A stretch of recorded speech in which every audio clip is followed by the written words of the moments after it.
This is where much of your pork comes from. Pigs in cages so small they can barely move. And it's legal. But the minister says he didn't know. Oh, it's a bit disturbing. Agriculture Minister David Carter. To see animals in those fine conditions, I didn't find it something that I was very comfortable with. We showed him the footage from Safe of that pig farm. Didn't you know about it? No, I didn't. No, I didn't know to the extent to which they were confined other than for farrowing purposes. Farrowing. That's when the sow is held in a narrow crate with room to one side for the piglets. But the footage we showed the minister was of sow stalls where the pigs are held until they give birth. The video I've just seen, there was no issue around farrowing. It was more about keeping animals separated and in confinement, and I presume that's something to do with mating. As a minister and a farmer, how would you not know? Oh, because as a farmer, I certainly know most of the industry very, very well, but I'm not an expert in pig farming, and my understanding is that it's an animal that is not as easy to farm as most people think, particularly if you're in a fairly intensive farming operation, and clearly that property was. What do you make of it then? Well, what I would need to know is whether that is typical of what's happening in New Zealand pork industry, and I suspect it's not. But this clearly isn't a one-off. A quick look on Safe's website shows footage from other farms around New Zealand. There are videos also on the internet for all to see. Yeah. I can only comment on what you've just shown me now over the last 10 minutes, and I don't know whether that's typical of the pig farming industry or an exceptional circumstance. But according to Safe, that is typical. Actually, the stat is that 45% of the New Zealand sows are kept in crates, and you're talking about 22,000 sows. Legalised in the Animal Welfare Code for pigs, drawn up by the National Animal Welfare Advisory Committee, a code due for review this year.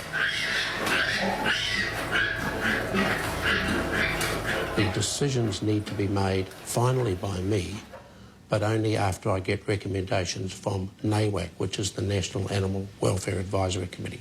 So that's a panel of experts that will consider this matter, and I understand they'll be reporting later in the year to me. Isn't it fairly obvious, though? You've got pigs that can't move forward, can't move back, can't turn around. What science do you need to tell you? But isn't the question you need to ask as to why any good pig farmer would put those animals in those conditions? There must be a reason for it. I can't imagine you'd get the best performance out of your pigs by doing that. So presumably the good farmers have thought through how best to get the most production out of their animals, and they will have a reason for it. Now, So, without proper answers from the minister, we went to the farmers.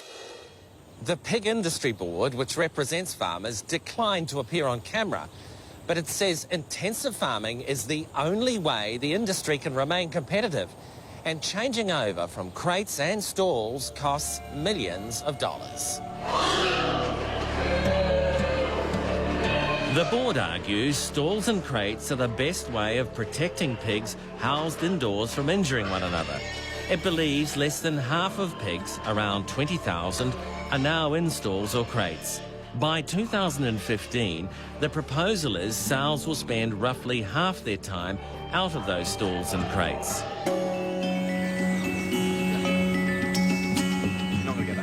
Just because I'm a commercial pig farmer, does it mean to say that you need to be cruel to your animals? But here, says one pig farmer, is the obvious way. While they're here, they have the best life we can possibly give them, and when they're gone, they make damn good bacon.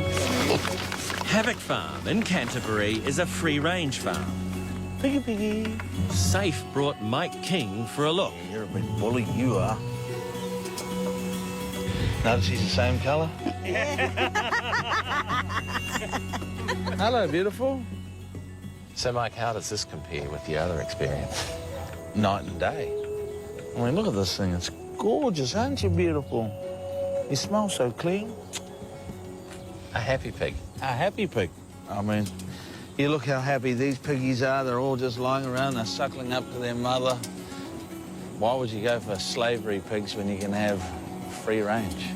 The previous review of the Pig Welfare Code began back in 2001. And in SAFE's opinion, the new review, the promises of studies, are just delaying tactics. Farmers have a very strong lobby, and I've never seen a pig going to the ballot box. I've seen a lot of farmers doing it. But the minister insists he will act if the review says it's justified. Could you understand the public, though, looking at those pictures and going, why does he need a vet or an agriculturalist to tell him that that's wrong? Yes, I can. But I think the public also need to ask the other question as to why would a farmer, as a normal course of events on that farm, operate that way, and at least put some balance into the story and find out why. Minister, we came here to hear the explanation of why this is so, and you're saying you don't know why. No, I'm certainly saying to you, I'm a sheep and beef farmer. I know that industry intimately. As to why a farmer manages their pig population in the way you've described it today, I am not an expert on that at all. But you're the Minister of Agriculture. That's right. But it doesn't mean to say... You knew we were investigating But this. it doesn't mean to say I'm a professional pig farmer, cattle farmer, sheep farmer and poultry farmer. That's not what you expect out of your Minister of Agriculture. And what about Mike King? Has his investigation put him off pork? No, I still love pork, and why wouldn't I? Try that. Well, I thought the experiences in that place might have put you off. No, the experience put me off eating caged pork. This is free-range pork. This style of farming is acceptable, and cage farming isn't. And if we want to make a difference, we should eat this type of pork rather than the cage pork. Next up, Piggy Sue, the crate farmed pig, wins her first taste of freedom.